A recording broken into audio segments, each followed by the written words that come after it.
I was making bad hires for years, and it cost me a lot of time, money, and a whole lot of frustration.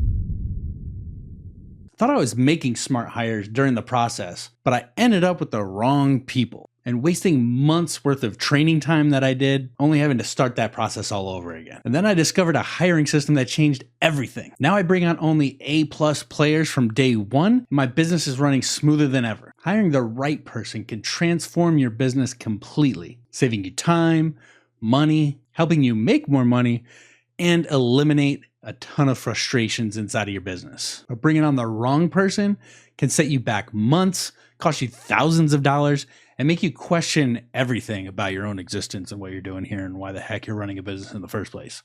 I mean, if it was easy, everybody would do it, right?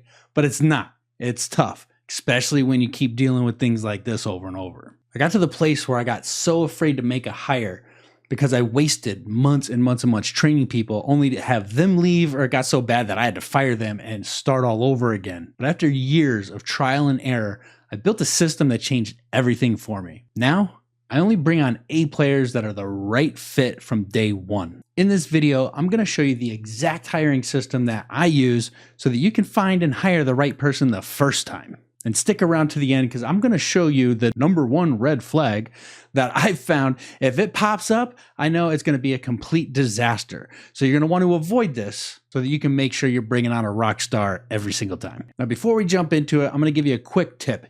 Even if you hire the right person who's the best fit in the world, it could still end up being a complete disaster, all right? It could be a disaster based on not having good communication through the hiring process, through the training and onboarding process, and even after they're onboarded and trained.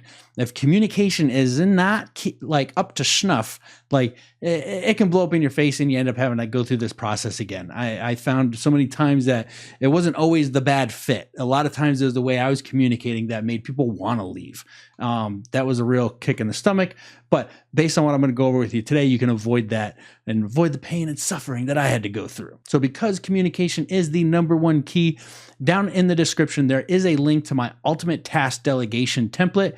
It's pretty cool. #1, it outlines how you should communicate a task. And there's a video right at the top that you can click on that goes over and shows you exactly how to fill it out. And I'll tell you what, this eliminated, when I started using this, it eliminated like probably 90% of the back and forth, which was just based usually on miscommunication when I was trying to get something done. And, you know, they had questions, they're doing it wrong. Like this eliminates that because it outlines something in a way that whoever you're delegating it to is going to understand exactly what you want done, why you want it done that way. It's fantastic. It's fantastic. It's the best. Go ahead and try it out. All right, so let's get into it. There I was, minding my own business. I'm sitting there knowing that I needed help. I knew I needed to make a hire, but I was nervous from all the freaking bad hires I made. I felt like it was gambling. Like it's like, I hope this person works out. Hope I don't waste the next 6 months of my life and freaking thousands of dollars and, you know, more gray hair. At this point, I think I got enough. But there I was. I needed help. I put out a job posting.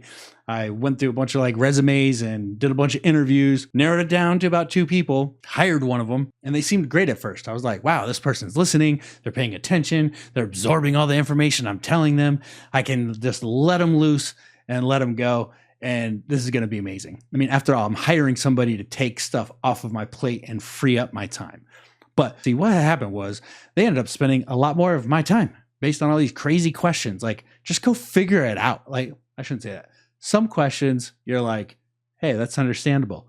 Please ask me. I'm here to help. Other questions, though, you know what I'm talking about. It's like, just go figure it out. Google it. The worst case scenario, Google it. Now it's like, go ChatGPT it, you know, but like, why are you wasting my time with this question? It was bizarre, right? And then they'd make mistakes, and I'm cool with mistakes as long as it's not the same mistakes over and over again. But what I'm not cool with is mistake that like was avoidable and ended up costing me a lot of money. And the worst part was I would have to jump in and fix their work. So it ended up taking even more of my time. But because I already spent so much time and energy training and onboarding them, I was like foolish, naive, whatever word you want to use, but I was invested in this person and I didn't want to just let them go. So I'd hesitated letting them go, but I knew that was a pattern. That's something that I do a lot. I give people the benefit of the doubt, you know, like they're good in the interview process. They got to be working out at some point. Let me know in the comments if that sounds familiar to you at all. I know I'm not the only one. But after this person cost me so much money and I let him go, I realized I got to come up with a system here to ensure I got better hires. I mean, shoot, I had a better batting average when I was in the corporate world hiring for somebody else's company, not my own. Why was this not working? I think the answer is I was so emotionally attached in my own business that I skipped steps that we would normally do in like a corporate interview process, having a multi-system or multi-step interview process. Like, why am I hiring somebody right off the bat? That's crazy. And by these steps that I'm about to go over with you, now I only hire A+ people, perfect fits the first time. So step one is a video application. So instead of having them like fill out an online form and I got to sit there and read through all that crap, I would literally just have a few questions and I say, hey, do a Loom video and record your answers and put your Loom videos here. There's 8 questions, 8 Looms, put them right there, good to go, right? Easy enough. Now, what was really cool about this when I implemented it was like, I got like 300 applicants. All right. I was like, wow, that's a lot. I guess a lot of people need a job right now. And only about 16 of them actually followed the directions that actually recorded Loom videos. So I weeded out 284 people right away. That saved me time. Good Lord. And it weeded out either the lazy people, the people that weren't detail oriented, all the people that I didn't want working for me in the first place, right? And in this first step, by watching those Loom videos, I was able to take a look at people's personalities. I mean, if I'm going to be working with someone, I'm probably spending more time with them than I am like my own family, right? So like, got to make sure that we get along. So that's first I weed out a bunch of people. Second, I can see right there that person's personality. This is somebody that I could like see myself working with all the time. And then from those 16 people, I don't remember exactly how many it is. Let's just say it was 8.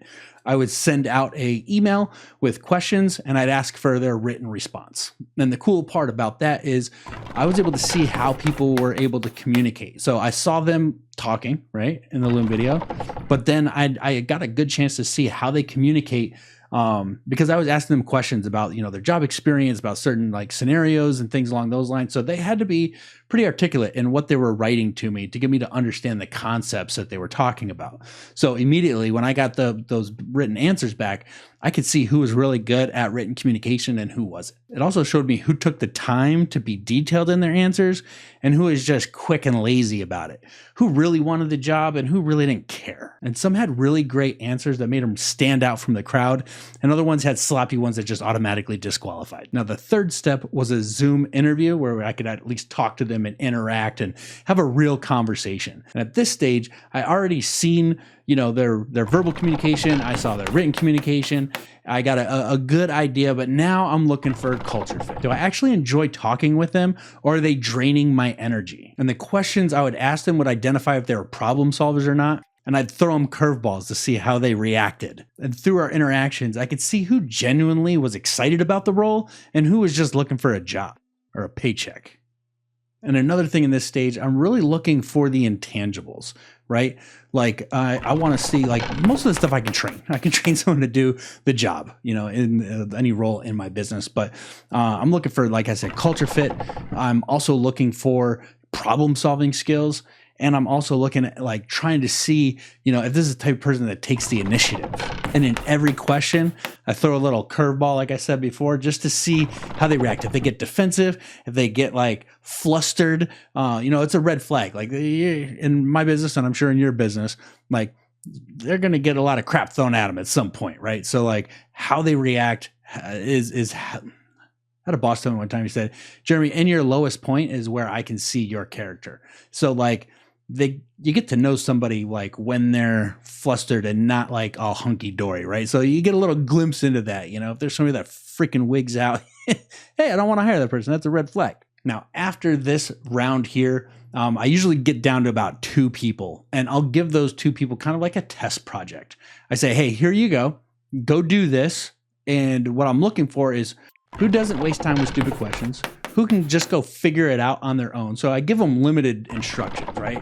I don't mind good questions, right? Because there are good questions. Like the only stupid one is the one not asked, except for questions that they could just go Google themselves. I guess that's a stupid question for me, right? Like go use ChatGPT, something, dude. You know what I mean?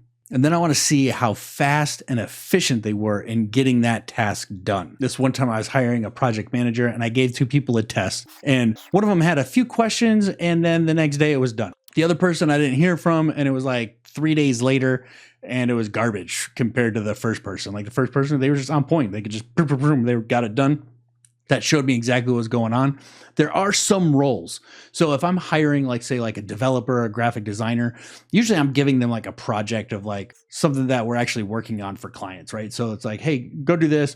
So I let them know during the test, it's a paid test. But the project manager, it's like just a little thing. It's not like a whole project that, whatever. So you can determine whether or not you're going to do a paid test or not. Now, at the end of this test, 99% of the time, one of them really will stand out. If they both are really good, it's better to have that problem than both be bad.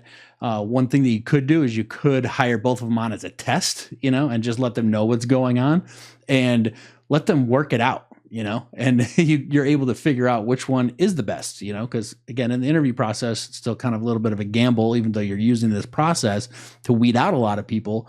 Still, you don't see until the rubber meets the road and they're actually in the job for a significant amount of time. So usually do like a 30, 60 day.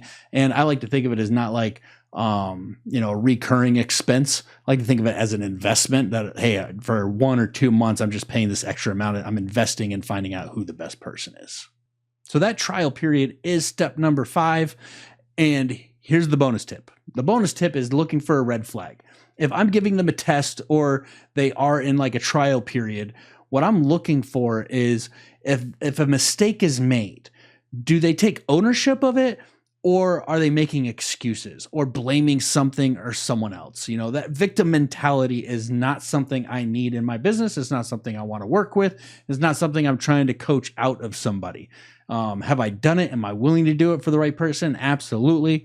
For everybody that comes on board, like, once they're in, right? They're family. I'll help them through that stuff. The other thing that kind of goes hand in hand with this, personality, I don't want to say defect, that's messed up. I think we've all had it at some point, right? Something you got to learn and get better at and work out. And, I paid a lot of money over the years to find that out about myself and get rid of it. It take a lot of training and practice to get rid of it. But before I digress too much, another thing that I'm actually looking for is when they say they're going to get something done, are they getting it done efficiently and in that time manner? And if they miss that time, are they communicating that? Or are they just like letting it rot until they hand it to me? Just those little things I'm looking for is like red flags, because if they pop up in the interview process, they're going to pop up 100 freaking gazillion times as they're working for you. And if you're like me, I want to avoid those things. So to recap, this 5-step hiring process is going to help you save time, money, a whole lot of frustration by filtering out bad hires early on in the process. And if you've gotten value out of this video, go ahead and hit the like button. Go ahead and subscribe to the channel if you haven't done so already. Click the bell for notifications to be notified of the next video that comes out in regards to, business, sales, marketing, and scaling. Or if you're ready to build your dream team, go ahead and open up the descriptions. There's another link there to watch a video so you can learn how insourcing beats outsourcing 100% of the time. And I will see you in the next video.